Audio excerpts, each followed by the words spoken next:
Hello friends, അനുദേവാണ്. ഒരു ചെറിയ വലിയ കഥയുമായി വന്നതാണ്. എല്ലാവരുടെയും പ്രിയ രാജ്യങ്ങളൊക്കെ നോക്കൗട്ട് റൗണ്ടിൽ കടന്നെന്ന് പ്രതീക്ഷിക്കുന്നു. അപ്പോൾ എല്ലാവരും അതിൻ്റെ ഒരു സന്തോഷം എല്ലാവർക്കും ഉണ്ടാകും. അപ്പോൾ ഞാൻ ഇന്ന് പറയുന്നത് ഇവിടെ നമ്മുടെ കേരളത്തിലാണെങ്കിൽ ഉറങ്ങുന്നവർക്കാണോ അതോ ഉണർന്നിരിക്കുന്നവർക്കാണോ കൂടുതൽ പ്രാധാന്യം?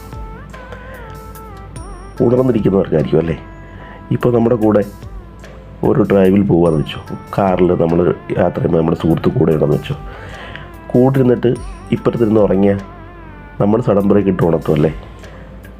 അല്ലെങ്കിൽ മ്യൂസിക് വോളിയം കൂട്ടി വയ്ക്കും, നമ്മൾ ഉറങ്ങാൻ സമ്മതിക്കും പകലാരെങ്കിലും.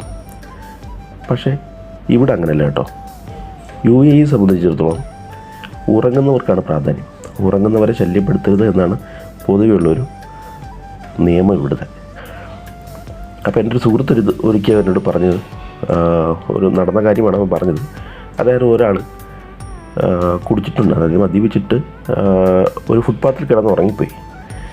അപ്പോൾ ഇതറിഞ്ഞിട്ട് പോലീസ് അവിടെ എത്തിയിട്ട് ഈ ഉറങ്ങുന്നത് കാരണം പുള്ളിയെ വിളിച്ചുണർത്തിയില്ല. അവർ 6 മണിക്കൂറോളം ഈ പുള്ളി ഉണരുന്നത് വരെ അവിടെ കാത്തിരുന്നു. അവരുടെ വാഹനത്തിൽ അവിടെ കാത്തിരുന്ന ശേഷം പുള്ളി ഉണർന്ന ശേഷം 1 മണിക്കൂറിന് ഇത്ര രൂപ എന്ന രീതിയിൽ വലിയൊരു എമൗണ്ട് ഫൈനായിട്ട് പുള്ളിക്ക് അടിച്ചു കൊടുത്തു. അതാണ് ഞാൻ കേട്ടത്. അപ്പോൾ അതൊരു തെറ്റായിട്ട് കൂടി അവർ വിളിച്ചുണർത്തിയില്ല. അതാണ് ഞാൻ ഉദ്ദേശിച്ചത്. ഓക്കെ. അപ്പോൾ എൻ്റെ ഒരു യാത്രയിലെ ഒരു ചെറിയൊരു അനുഭവം ഞാൻ പറയാം. ഞാൻ ഷാബി എന്ന് പറഞ്ഞ സ്ഥലമുണ്ട് ഇവിടെ. അവിടെ നിന്നിട്ട് എൻ്റെ ഫ്രണ്ട്സിൻ്റെ റൂമിലും അണ്ണൻ്റെ റൂമിലൊക്കെ പോയിട്ട് തിരിച്ച് വരാനൊത്തിരി ലേറ്റായി. അപ്പോൾ രാത്രി 10:30 കാണും. അപ്പോൾ അവിടെ നിന്നൊരു 102 ബസ്സുണ്ട്. ലാസ്റ്റ് സ്റ്റോപ്പ് യാസ് ഐലൻഡാണ്. അപ്പോൾ കുറച്ച് ദൂരം നടന്നിട്ടാണ് ഞാൻ ആ സ്റ്റോപ്പിലേക്ക് എത്തിയത്. അതുകൊണ്ട് തന്നെ നല്ല ക്ഷീണമുണ്ടായിരുന്നു. വണ്ടിയിലേക്ക് കയറിയപ്പോഴത്തേനും നല്ല AC ഒക്കെ ഇട്ട് കൂളായിരിക്കുകയല്ലേ. അപ്പോൾ ഉറങ്ങിപ്പോകാനുള്ള ചാൻസസ് ഉണ്ടെന്ന് മനസ്സിലായി. അപ്പോൾ ഞാനെന്ത് ചെയ്ത് ഹെഡ്സെറ്റ് എടുത്ത് വെച്ചിട്ട് മ്യൂസിക്കൊക്കെ കേട്ടിരിക്കുന്നു. അപ്പോൾ എൻ്റെ സ്റ്റോപ്പിൻ്റെ, അതായത് ഞാൻ ഇറങ്ങേണ്ട 2 സ്റ്റോപ്പ് മുമ്പെത്തിയപ്പോൾ എനിക്ക് ഏറ്റവും ഇഷ്ടപ്പെട്ട ഒരു പാട്ട് വന്നു യൂട്യൂബിൽ.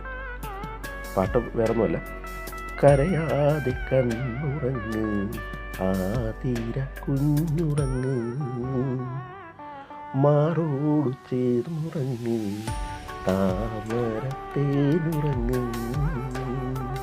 അങ്ങ് ഉറങ്ങി. കണ്ണ് തുറന്ന് നോക്കുമ്പോൾ ബസ്സിൽ ആരുമില്ല, ഞാൻ മാത്രം. ഡ്രൈവർ എന്നെ വിളിച്ച് ശല്യപ്പെടുത്തണ്ടെന്ന് വെച്ചിട്ട്, ഉറങ്ങുന്ന ആളെ ശല്യപ്പെടുത്താൻ പാടില്ലല്ലോ, പുള്ളി ഡോറിൽ ലോക്ക് ചെയ്ത് ഇറങ്ങിപ്പോയി. ഞാൻ പെട്ടെന്ന് ഒന്ന് ഞെട്ടി. സമയം നോക്കിയപ്പോൾ 12:30 കഴിഞ്ഞു. അപ്പോൾ ഞാൻ പുറത്തേക്ക് നോക്കിയപ്പോഴത്തേനും കുറേ ആൾക്കാർ, അതായത് പല രാജ്യങ്ങളിലുള്ള കുറേ ആൾക്കാർ വെളിയിൽ നിന്ന് എന്നെ നോക്കി ചിരിച്ചുകൊണ്ടിരിക്കുക. അപ്പോൾ ഞാൻ വിചാരിച്ച് ഇവരെല്ലാവരും എൻ്റെ ഉറക്കം കണ്ട് ചിരിച്ചുകൊണ്ടിരിക്കുകയാണ്. പിന്നീടാണ് എനിക്ക് മനസ്സിലായത് അവരെൻ്റെ ഉറക്കം കണ്ട് ചിരിച്ചുകൊണ്ടിരുന്നതല്ല, ഈ ബസ് എടുക്കുമ്പോൾ ഇതിനകത്തേക്ക് കയറാൻ നിൽക്കുന്ന ആൾക്കാരാണെന്ന്. അപ്പോൾ 1-2 മലയാളികളൊക്കെ ആ കൂട്ടത്തിലുണ്ട്. അപ്പോൾ അവരെന്നിട്ട് പറഞ്ഞു ഡോറ് തുറക്കാൻ പറ്റത്തില്ല എന്ന് ഞാൻ ആംഗ്യം കാണിച്ചു. അപ്പോൾ എനിക്ക് മനസ്സിലായി എന്തായാലും ഒരു ഇത് കയറാൻ പോകല്ലേ. അപ്പോൾ ഞാൻ വീണ്ടും സീറ്റിൽ പോയിരുന്നു. യാസ് ഐലൻഡ് എന്ന് പറയുന്നത് വളരെ മനോഹരമായൊരു സ്ഥലമാണ്.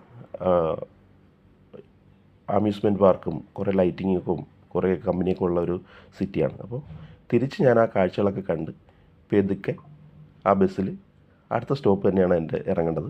പക്ഷേ ഒരു 10-20 മിനിറ്റ് എടുക്കും യാസ് ഐലൻഡിൽ നിന്ന് ഇങ്ങനെ തിരിച്ചെത്താനായിട്ട്. ആ സമയത്ത് ഞാൻ ഉറങ്ങാതെ തിരിച്ച് ആ കാഴ്ചകളൊക്കെ കണ്ടെങ്കിൽ പോരുന്നു. അപ്പോൾ ഞാൻ ഇത്രയേ ഉള്ളൂ ഉദ്ദേശിച്ചത്. ഇപ്പോൾ ഒരാൾക്കൊരു ബുദ്ധിമുട്ടുണ്ടാക്കാനായാലും നല്ലതിനായാലും തെറ്റായാലും ആരെയും ഉറങ്ങുന്നവരെ ശല്യപ്പെടുത്തത്തില്ല ഇവിടെ. അതേ ഞാൻ ഉദ്ദേശിച്ചുള്ളൂ. ഓക്കെ ഫ്രണ്ട്സ്, അധികം വലിച്ചു നീട്ടുന്നില്ല. അപ്പോൾ അടുത്തൊരു ചെറിയ വലിയ കഥയുമായി വീണ്ടും കാണാം. Thank you.